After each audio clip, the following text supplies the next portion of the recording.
Bonjour my friends, I'm Frankie and welcome to Club Food.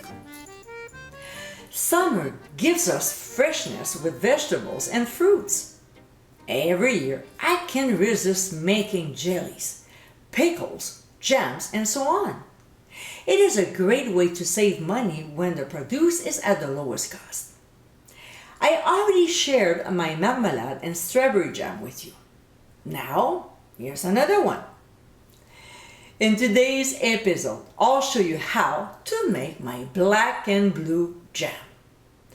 This is a simple combination of blackberries and blueberries, but oh boy is it ever good on toast or croissant. This is a great recipe to make so you can enjoy these fruits all year round. So my friends, let's get cooking. In a large pot, we'll add blueberries and blackberries, then granulated sugar. We'll stir the ingredients very well, turn the heat to medium, and bring it to a simmer.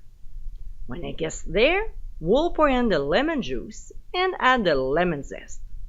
We'll give another good stir and bring it to a boil. Now we'll slightly reduce the heat and stir often until the mixture starts to thicken, about 30 minutes. The next ingredient we'll add is the pectin. Stir very well and bring the heat back to high. Now, what we'll do is to bring it to a boil, set the timer for 5 minutes, and stir frequently. Have an eye on it. We don't want the mixture to boil over, alright? On the blog, I share a trick on how to know when the jam is ready, so check it out. After 5 to 7 minutes later, we'll remove from the heat and fill up our prepared jars. I won't go into details about the canning procedure, but I highly suggest you watch the video on how to do home canning by simply clicking on the top right corner of your screen. So when this is done, we'll process the jars by carefully placing them in a boiling water bath. When the water returns to a steady boil, we'll set our timer and process for 10 minutes. And my friends, this is how black and blue jam.